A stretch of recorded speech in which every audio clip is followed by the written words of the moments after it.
Hello guys, welcome back to Prithvi's diary. आज पृथु सो गया और लेकिन सोते सोते वो एक स्टोरी भी सुन रहा था।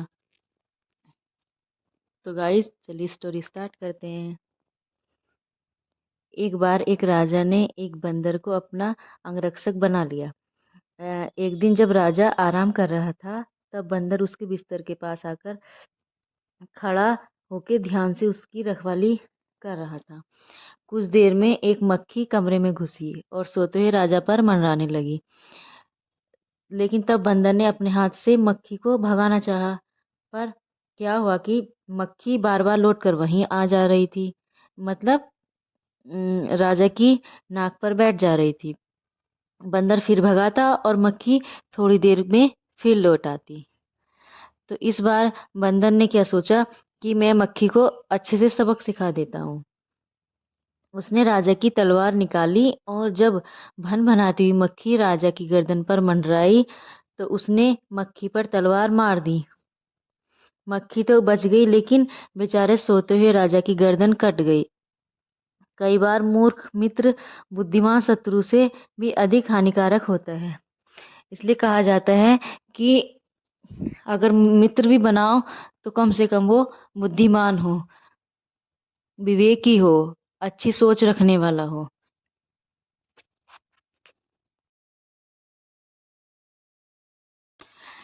एक और स्टोरी स्टार्ट करते हैं गाइस। दो दोस्तों की कहानी है। राहुल और नरेंद्र दोनों एक बहुत अच्छे दोस्त थे। एक बार क्या होता है कि दोनों रेगिस्तान से गुजर रहे थे। यात्रा में किसी बहस के दौरान नरेंद्र ने राहुल को चेहरे पे झापड़ मार दिया। तो राहुल ने बिना कुछ कहे रेत पे लिखा, मेरे अच्छे दोस्त ने मुझे एक झापड़ मारा। कुछ समय बाद उनको मरुदान दिखाई दी और वो लोग उस ओर चल पड़े। वहां पर दोनों नहाने लगे और लेकिन कुछ समय बाद राहुल को एहसास नहीं हुआ कि वो किनारे में एक किनारे में दलदल में धंस गया है, ये दलदल में चला गया है। बहुत मुश्किल से नरेंद्र ने राहुल को खींचकर बाहर निकाल दिया। फिर क्या होता है कि राहुल बाहर आने के बाद उसने एक पत्थर पर लिखा, आज मेरे दोस्त ने मेरी जान बचाई।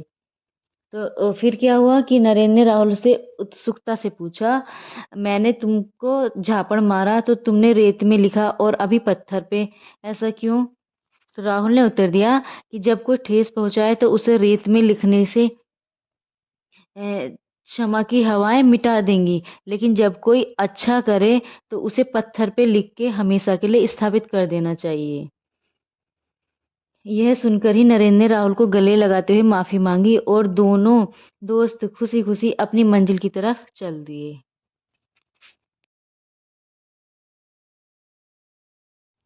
धन और ज्ञान और विश्वास तीनों बहुत अच्छे दोस्त भी थे। तीनों में बहुत प्यार भी था। एक वक्त आया जब तीनों को जुदा होना पड़ा। तीनों ने एक दूसरे से सवाल किया कि हम कहाँ मिलेंगे। ज्ञान ने कहा मैं मंदिर विद्यालय में मिलूंगा। धन ने कहा मैं अमीरों के पास मिलूंगा। विश्वास चुप था। दोनों ने चुप होने की वजह पूछी तो विश्वास ने रोते हुए कहा, मैं जब एक बार चला गया तो फिर कभी नहीं मिलूंगा। तो गाइस आज के लिए इतना ही। अगर आपको हमारी वीडियो पसंद आई है तो प्लीज़ चैनल को सब्सक्राइब कर लीजिए, लाइक कर लीजिए और शेयर कर दीजिए। प्लीज़ गाइस सपोर्ट कीजिए। Thank you.